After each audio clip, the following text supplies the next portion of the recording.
Bonjour à tous, soyez les bienvenus dans le 18h de Télé Nantes, votre rendez-vous quotidien avec l'actualité en Loire-Atlantique.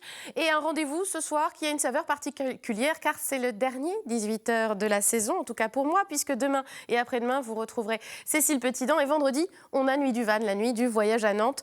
En tout cas, l'actualité continue quand même et l'actu ce soir, elle est vue par la jeunesse. Car oui, sur Télé Nantes, il y a Jean Annex pour le 18h Info, il y a encore Tout Écho avec Yannick Lenné, mais il y a aussi dans le reste de la grille tout un tas de programmes que vous retrouvez régulièrement sur votre chaîne locale préférée. Et parmi eux, il y a En route mauvaise troupe, un magazine diffusé tous les 2 mois et produit par l'association nantaise DIP, DIP comme des idées plein la prod. On vous dit tout sur ce programme dans quelques instants avec nos invités. Lui aussi, il est jeune et il a des idées plein les bottes. C'est notre expert de la nature de l'association Bretagne Vivante. Il s'appelle Alexis. Il nous parle ce soir des crapauds accoucheurs qui, comme la cigale, vont chanter tout l'été et vous allez pouvoir les écouter. Restez avec nous, le 18h de Télé Nantes, le dernier de la saison, démarre tout de suite.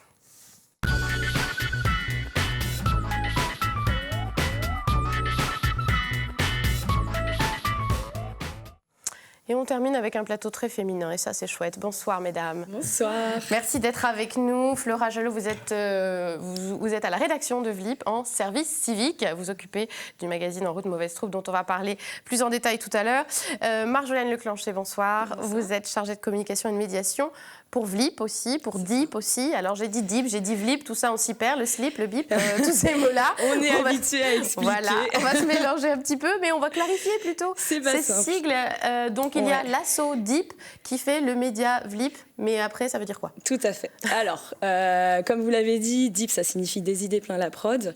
Et en fait, on communique essentiellement sur le média, puisque le média VLIP, le média qui est le cœur du projet associatif. Et donc c'est un média qui est édité par l'asso, qui est porté par cette association. Et donc c'est une asso qui fait de l'audiovisuel. Voilà, c'est une association d'audiovisuel qui fait de l'accompagnement audiovisuel, donc via les formations qu'on dispense aux bénévoles, et donc qui édite le média, qui est le cœur du projet, et qui fait aussi de la médiation, donc des projections, qui met en avant un peu la création audiovisuelle locale, etc., par notre biais. Donc, voilà. Et qui existe depuis un paquet d'années maintenant. Ben oui, on a fêté nos 10 ans en 2014, du coup là, ça y est, on a dépassé les 10 ans, mais oui. Ça fait un bout de temps. Et d'ailleurs, 2014, nous aussi, on a fêté nos 10 ans en 2014. Et c'est pas anodin, puisque la création de DIP et de VLIP est aussi liée à la naissance de Télé Nantes, puisque c'est avec la naissance de cette télé locale que vous vous êtes dit aussi, on a notre petite pierre à jouer. Oui, c'est vrai. Enfin, en tout cas, l'association est née effectivement d'une coproduction avec Télé Nantes à l'époque, avec un magazine qui s'appelait Étudiants poil aux dents. Donc, pour ceux qui s'en souviennent, qui l'ont regardé. Nostalgique. Qui est resté un bon bout de temps à l'antenne. Voilà. Et c'est vrai qu'on a un petit passif commun. C'est ça, il y a eu étudiants poil aux dents, il y a eu jeunes, etc. Oui, jeunes étudiants travailleurs chômeurs. Voilà, c'est ça. Et puis aujourd'hui, En route mauvaise troupe. On vous retrouve aussi, alors pour les plus fanatiques de Télé Nantes, ils vous auront repéré aussi dans le 18h chez vous. C'est ça. d'Anne Judy, qui est aussi dans Du côté des Web TV, où vous fournissez aussi des reportages que vous faites, des interviews que vous produisez au long cours. Voilà, c'est divers contenus. Donc, dans le cadre du 18h chez vous, c'est un petit peu particulier, puisque c'est des vidéos qu'on envoie via En fait, on a des ateliers sur le quartier Nantes-Nord. Et donc, c'est sous format d'atelier. C'est tous les mercredis après-midi à la Mano, à Nantes-Nord. Et donc, en fait, les bénévoles produisent de l'info à l'échelle du quartier. Et donc, c'est principalement ça qu'on diffuse dans le 18h chez vous, de l'information dans un quartier. Local de chez local. Voilà. Du côté des Web TV, du coup, c'est plus divers, quoi. Ouais, c'est d'autres choses qu'on fait. Et puis, il y a donc En route mauvaise troupe, qui a eu 5 numéros cette année depuis septembre, qui étaient diffusés tous les 2 mois. Alors, pour vous remettre un petit peu les idées en place, je vous propose de revoir le générique et on en parle après.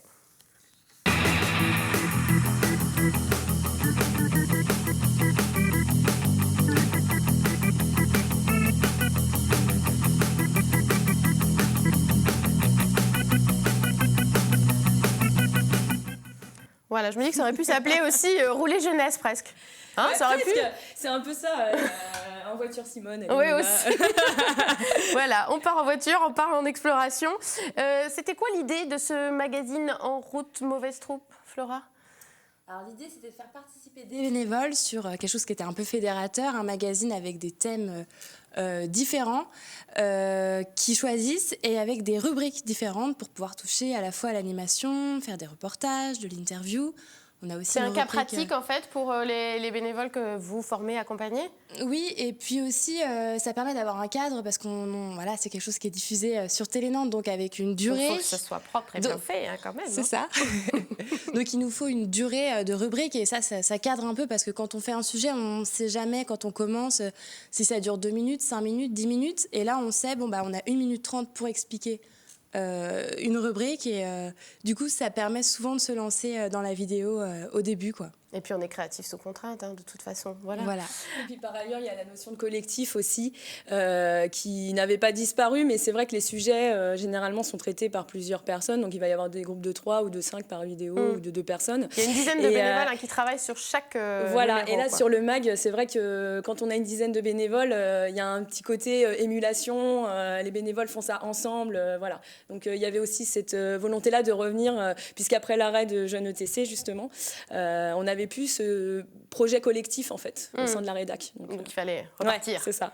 Les thématiques, vous l'avez dit, chaque numéro aborde une thématique spécifique. Alors il y a eu le changement, l'éco-conscience, l'insouciance aussi, plus étonnant, le faire et la rue. Voilà les 5 numéros de cette année. Comment vous choisissez ces thèmes-là plutôt que d'autres? Il y a différentes choses. Il y a un petit côté, on essaie d'être un petit peu avec l'actu, mais pas l'actu chaude parce que voilà, ça va être diffusé 2 mois après. C'est des projets sur le long terme. Quand on a fait l'éco-conscience, par exemple, c'était un petit rapport avec la COP21. Le rendez-vous sur le changement climatique. Voilà, qui était en décembre. À Paris, oui.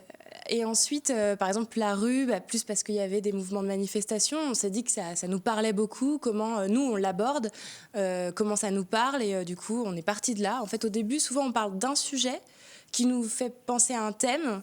Et là, on imagine quel sujet on pourrait avoir pour chaque rubrique. Et ça part assez... dans tous les sens, tout le monde se met sur une rubrique. Alors là, on voit quelques images du numéro 4 qui était sur le fer, avec donc de la danse devant le fameux mur des célébrités à l'arrêt de tram Hôtel-Dieu. Il y a différentes rubriques à chaque fois En route mauvaise troupe. Là, comme on voit, en quête de sens unique, on a croisé sa route, à 4 voies. Vous déclinez le thème de la route. Et c'est aussi différentes façons, du coup, de voir... une même thématique, justement, parce que vous avez dit il y a eu la rue, par exemple, donc ça vous permet d'aborder à la fois la question des sans-abri, des personnes qui sont à la rue, la question des mobilisations sociales, la question aussi du parcours. On va voir un extrait dans quelques instants. C'était aussi ça l'idée, on a un sujet, on peut l'aborder de façon grave ou légère. L'idée, oui, c'est ça. L'idée, c'est de pouvoir interpeller un plus large public et puis aussi d'aborder sous un même thème différents angles, différents sujets qui sont à la fois locaux parce qu'il faut que ça parle aux Nantais et que ça parle principalement aux jeunes qui sont un petit peu notre cœur de cible. Ouais. Voilà. Mais pas que. Mais pas que. Alors c'est vrai que c'est fait aussi par les jeunes. Ce sont des jeunes qui se cachent derrière ces reportages-là, derrière la conception. Mais bon, finalement... Mais sur la diffusion, effectivement, c'est très large. C'est de 7 à 77 ans. C'est de donner à voir ce qui se passe sur le territoire à toutes les personnes qui y habitent, qui y travaillent, qui y mènent une politique, possiblement. Voilà. Et par ailleurs, je voulais juste rebondir sur les rubriques. L'idée, c'est aussi de permettre aux bénévoles qui réalisent de s'essayer à plusieurs types de formats. C'est-à-dire que les rubriques ne vont pas être réalisées de la même manière. On a un côté un peu plus carte blanche dans l'édito, où la réal va être un peu plus libre, entre guillemets. On a quelque chose de un interview d'experts. C'est un interview face caméra, etc. On a une rubrique animation, donc là, c'est plutôt touché, du logiciel d'animation, etc. Donc l'idée, la rubrique musicale du multicaméra. Donc voilà, c'est aussi de tester les différentes manières de réaliser des sujets, mais dans le cadre d'un seul et même magazine. Alors on va voir un extrait, justement, là on a donné envie. C'était dans le dernier numéro donc, consacré à la thématique de la rue. C'est un portrait des pratiquants du parcours ou de l'art du déplacement. Vous les voyez peut-être souvent devant la médiathèque Jacques Demy à Nantes en train de faire des cabrioles. Et donc là on est dans la rubrique animation un peu. Oui, vous allez voir les petits détails, soyez attentifs. Courir, sauter et grimper pour s'approprier l'espace public, c'est ce que font les jeunes de l'art du déplacement Académie Nantes. On a croisé leur route. La rue, on la traverse, c'est un moyen d'accéder d'un lieu à un autre, de passer d'un lieu de vie à un lieu de travail et d'un lieu de loisir à un lieu de vie, mais on n'y fait pas forcément grand-chose.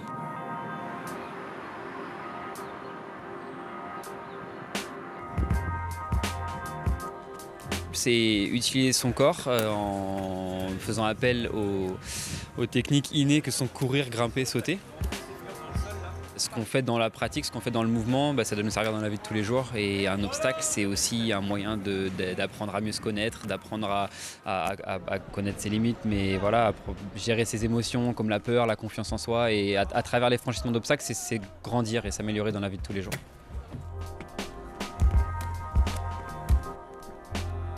Il n'y a pas vraiment de règles à proprement parler, c'est justement ce qui nous sépare d'une discipline sportive classique. Par contre, on a quelque chose qu'on pourrait appeler un code moral ou des valeurs qui font de la pratique, comme le respect, mais le respect c'est le respect de son corps, mais le respect des autres usagers de l'espace, le respect du lieu dans lequel on est. Je pense qu'à notre façon, on s'est réapproprié un petit peu la rue, puisqu'on est passé de juste une rue que l'on passe sans y faire grand-chose, à une rue dans laquelle on vit, dans laquelle on grandit, dans laquelle on apprend. On finit ensemble, une équipe, et on s'aide. Donc là, les petites fusils, c'est en mode samouraï, là, c'est ça? C'était ça l'idée. Plutôt des sabres alors que des fusils. La diffusion de ce numéro 5, il y a encore une diffusion, c'est le 3 juillet à 16h sur Télé Nantes. J'en profite pour le dire. Et puis bien sûr, sur le site internet de Vlip, on peut retrouver tous les épisodes. Alors, on le disait, c'est vrai que ces reportages, ces interviews sont réalisés par les jeunes. Est-ce que c'est aussi une façon de donner aussi la parole aux jeunes qui n'existent peut-être pas trop dans les autres médias? C'était aussi le projet? Bien sûr, de part et d'autre de la caméra, c'est-à-dire leur donner la parole à travers la réalisation des vidéos, donc leur permettre de traiter des sujets qui les intéressent, qui les touchent, qui les passionnent, voilà. Mais aussi devant la caméra, c'est-à-dire leur donner du crédit aussi parfois quand ils s'expriment, parce que c'est pas forcément les jeunes qu'on voit en priorité dans les médias et à qui on donne du crédit. Et, donc du coup, l'idée, c'est de leur permettre de s'exprimer sur tout type de sujet. Même chose au sein de la rédaction, vous êtes sensible à ça, évidemment? Évidemment, puis c'est un moyen aussi pour eux de pouvoir toucher, d'avoir des formations, parce que quand ils arrivent aussi, ils ne touchent pas tout de suite aux caméras, puis partir comme ça en reportage, ça se réfléchit. Il y a l'écriture du séquencier, il y a comment on aborde un sujet, qu'est-ce que c'est qu'un angle. Et puis une fois qu'ils sont prêts, qu'ils ont leurs idées, tout ça, on les accompagne souvent sur le premier tournage. Généralement, ça se passe bien, il n'y a pas eu de soucis encore. Et après, il y en a à qui ça donne des envies de partir aussi. C'est ce que j'allais vous demander, est-ce que ça crée des vocations par la suite? Avec 10 ans d'ancienneté, vous devez vous rendre compte, est-ce que d'anciens bénévoles sont devenus journalistes? Oui, il y a des bénévoles qui en font leur métier. Alors il y a il y a plusieurs types de bénévoles. Il y a les bénévoles qui vont venir plutôt pour le loisir ou la découverte, la curiosité, et qui finalement vont être piqués par le virus de l'audiovisuel et vont se lancer là-dedans. Et puis on a vraiment des bénévoles qui ont dans la tête l'idée de professionnalisation, de rentrer en école par exemple, et de se faire une expérience dans ce domaine avant de pouvoir se lancer professionnellement. Et donc, d'autres qui sont et d'autres qui viennent aussi uniquement pour le loisir, pour le plaisir, voilà. Et c'est facile de les fidéliser aussi, parce que c'est des projets qui se mènent sur le long terme. Là, il y a une saison qui a été écoulée, une saison à venir aussi. Comment on fidélise ces bénévoles-là? Alors, il y a plusieurs choses. C'est-à-dire qu'on va avoir... c'est un petit peu comme les profils de bénévoles. C'est qu'on va avoir des bénévoles qui vont rester vraiment sur toute l'année parce que, ils ont envie de aussi voir leur progression, etc. Et on a d'autres pour des raisons personnelles. Par exemple, ce sont des personnes qui sont en recherche d'emploi, qui ont envie d'avoir une activité pendant cette recherche-là et qui finalement trouvent un boulot ailleurs et du coup, pour des raisons personnelles, ne sont plus forcément engagés dans l'asso. Donc ça dépend, c'est très variable en fait. On va avoir des personnes qui vont être engagées sur 6 mois, d'autres sur toute la saison, d'autres sur plusieurs années. Et puis après, à vous de composer avec ces différents castings. Mais c'est chouette parce que du coup, on a différents profils qui viennent d'une année sur l'autre et les années ne se ressemblent pas. D'ailleurs, l'année suivante, à quoi elle va ressembler, puisque on re-signe un partenariat avec Vlip pour En route mauvaise troupe. Il y a déjà des idées pour la rentrée de septembre? Et là, c'est déjà en route. C'est déjà mauvaise troupe. C'est bien. Il y a déjà une petite équipe de bénévoles qui commence à réfléchir. On a nos thèmes, mais on ne le dira pas. Ça sera une petite surprise. Pas de scoop. Pas de scoop, non. Donc, ça travaille un petit peu sur les sujets. Et puis, il va y avoir un nouvel habillage. Donc, il n'y aura plus la petite voiture comme dans le générique. On l'a vu une dernière fois ce soir. Voilà. Émouvant, mais il y aura du nouveau. Et on la reverra le 3 juillet. Quand même, oui, le 3 juillet à 16h sur Télé Nantes. Bravo. C'est bien. Je relance. La petite figurine, 3 juillet, ce dimanche à 16h. D'ailleurs, j'en profite pour dire qu'il y aura aussi des rediffusions tout l'été. Si vous êtes devant votre télé télé entre juillet et août. Vous allez voir aussi En route mauvaise troupe, les 5 numéros seront rediffusés. Et il y a le site internet de Vlib qui s'affiche pour aller voir ces numéros-là et puis prendre des infos. Si on vous a donné envie d'y participer, vous cherchez toujours des bénévoles, j'imagine. Évidemment. Alors, par ailleurs, là, c'est l'été, donc on aurait tendance à penser que c'est les vacances pour tout le monde. Mais au contraire, là, le prochain magazine... il est en route, on l'a dit. Il est en route. Et du coup, voilà, les forces vives sont les bienvenues pour... y compris en juillet-août. Exactement, pour venir réaliser, filer un coup de main. Et j'en profite pour aller faire une annonce choc à la télévision. Attention, il reste le Vlib.fr se refait une beauté l'an prochain. Donc, nouveau site internet. Voilà, nouveau site internet en octobre. Que de nouveautés, nouvelle nouveautés à venir. Merci beaucoup d'avoir été avec nous. Puis merci aussi de produire ce contenu pour notre antenne. Et puis, on se redit à l'année prochaine. À l'année prochaine, ouais. Et puis, vous restez encore, puisqu'on accueille tout de suite Alexis pour sa chronique Bretagne vivante.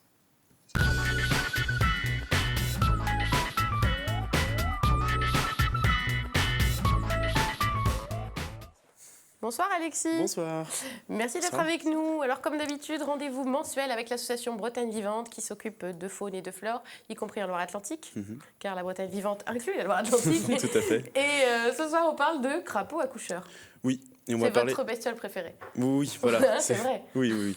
En fait, on va même en parler du crapaud accoucheur au sein de la ville de Nantes. Donc là, on va être vraiment centré... Local aussi. Voilà, exactement, très local. Alors, c'est quoi cette espèce ? Alors, le crapaud accoucheur, c'est un petit crapaud, en fait, très discret, qui est bien plus discret que le crapaud commun qu'on voit habituellement dans les jardins ou dans les bois. Et en fait, c'est un petit crapaud qui s'acclimate à la vie urbaine, qui a réussi à survivre en ville, en fait, en quelque sorte. Et principalement à Nantes, en fait, on avait déjà quelques informations sur des observations de cette espèce. Alors, c'était principalement des naturalistes de l'association Bretagne Vivante ou d'autres associations qui l'avaient contacté. Et du coup, on a voulu en savoir un peu plus, en fait, sur cette espèce. Et notamment pourquoi elle est si bien en ville ? Alors, elle n'est pas si bien en ville, mais disons qu'elle arrive à survivre en ville. Alors oui, forcément, elle pâtit un peu de la pression urbaine et puis voilà, des habitations. Hein. Mais en des fait, voitures qui exactement. Mais en fait, c'est une espèce qui vit aussi dans les éboulis rocheux en montagne, par exemple. Et du coup, elle retrouve dans les vieux murets de pierre, des choses comme ça, dans les anciennes tenues maraîchères qui avaient des zones sableuses avec des points d'eau. Les jardins ouvriers à Nantes également. En fait, elle retrouve les éléments essentiels. Le parc de la Crapaudine qui tient son nom. Voilà, de exactement. lui, je crois. Oui, tout à fait. Ouais. Le parc de la Crapaudine qui se situe dans le quartier sud. Prenez des notes pour des idées de sujets. Je note. On a dit quand même crapaud accoucheur, il faut préciser, on a vu l'image aussi. Pourquoi ce petit nom-là ? Alors voilà, il y a une particularité, ce crapaud qui est assez unique dans le règne animal. C'est qu'en fait, c'est le mâle qui s'occupe de sa progéniture. Il fait même bien plus que ça. Il va aider la femelle à accoucher. En fait, il va aider la femelle à extirper ses œufs quand il sera sur elle, en fait, au moment de l'accouplement. Et donc, il va les féconder, puis les garder entre ses pattes, les entremêler entre ses pattes et les conserver durant plusieurs semaines jusqu'à leur complet développement, où il ira les déposer dans l'eau. Voilà, ça aussi, prenez des notes pour ceux qui nous regardent. Et donc, vous observez ces crapauds accoucheurs. Vous avez mené des études aussi pour voir comment ils sont répartis sur le territoire, hein, c'est ça ? Oui, tout à fait. Alors du coup, on a commencé l'enquête en 2015, en fait, pour essayer de savoir où étaient ces populations de crapauds accoucheurs. Et donc, ça continue cette année. En fait, c'est une enquête qui dure 2 ans. Donc, on fait ça en partenariat avec la ville de Nantes et ils nous aident aussi à les trouver. Et en fait, l'année dernière, on a prospecté la moitié des quartiers de la ville de Nantes. Donc, je crois qu'on a la carte, d'ailleurs. Oui, voilà, 5 quartiers parmi les 11 que compte la ville de Nantes. Et on a donc trouvé 11 populations de ce petit crapaud, 11 petites populations, avec 200 mâles chanteurs qui ont été comptés. Parce qu'en fait, on comptabilise les mâles qui chantent. Alors, donc, on peut estimer que la population est bien plus grande que ça, en fait, dans ces quartiers. Oui, on peut extrapoler à partir de ce chiffre-là. Tout à fait. Alors, pourquoi on observe plutôt les mâles qui chantent ? Parce qu'ils chantent, justement. Ouais, exactement. Et il a un chant très particulier, alors. On l'entend ? Ouais, on va peut-être Je l'entendre. crois qu'on va l'entendre. Voilà. Ah. Mais il chante parce qu'il couve ou il chante parce qu'il... Non. Parce qu'il est content d'être là. En fait, il chante pour attirer sa femelle. Ah, d'accord. Il chante pour montrer qu'il est là également. Et donc, il a un chant très particulier, qui est très ressemble à agréable. Bip Bip, Mais hein. c'est Voilà. très bizarre parce Ça qu'en fait, on ne se rendrait pas compte que Que c'est un crapaud. Quoi. oui, Tout à fait. c'est ça. Oui, oui. Donc c'est aussi pour ça en fait qu'on a voulu lancer cette enquête. C'est parce que c'est une espèce qui est assez facile à identifier, à repérer. Ouais, à pas confondre avec une alarme de voiture. Voilà, par exemple. Mais bon. Et si ça se trouve, c'est arrivé justement. Ah, c'est possible. J'ai hein. des cas de conscience là, je me dis. Généralement, les gens qui en ont chez eux, en fait, qu'on va rencontrer, nous disent ah oui, oui, ça fait 10 ans que je l'entends. Ouais. Je Oui, je sais savais bien. pas que c'était Voilà, ça. C'est un petit exactement. bruit qu'on- ouais, Voilà, c'est et ça. ce soir, on le sait. Alors, il nous reste peu de temps parce que ça défile. Vous interpellez aussi le public justement Tout pour à fait, dire voilà. écoutez-les Oui, et on a et besoin. notez leur présence. Voilà, on a besoin de savoir où est-ce qu'ils sont, on a besoin de vous pour savoir où est-ce qu'ils sont. Donc vous pouvez nous donner des renseignements. Alors vous pouvez contacter l'association avec éventuellement vos questionnements aussi. Et puis pour vous aider à le retrouver, à savoir comment le chercher, vous pouvez venir à certaines animations, certaines sorties qu'on va organiser. Pour vous donner quelques clés, quelques billets. Voilà, les prochaines dates, justement, il y en a en juillet et en août. C'est gratuit, il faut juste s'inscrire auprès de vous. Alors, il y a vos coordonnées, évidemment, le numéro de téléphone, le mail aussi. Pour s'inscrire le 12 juillet, 21 juillet et 11 août, c'est à 21h30, puisqu'on les entend mieux Voilà. la nuit, voilà, Exactement. pour aller découvrir les crapauds accoucheurs. Une idée de sujet, je crois, pour en route mauvaise troupe. Merci beaucoup, Alexis, pour cette chronique. Et puis, j'en profite pour dire aussi un merci plus global, puisque c'est la dernière émission en plateau. L'émission ne sera plus la même à la rentrée, mais je serai toujours là quand même. Alors, merci beaucoup pour votre fidélité aux 18h. Merci aussi à la rédaction et aux équipes techniques. Et puis, merci à Dany, notre maquilleuse. Et puis, je vous dis de bonnes vacances. On se retrouve en septembre pour un nouveau rendez-vous. Salut, bel été.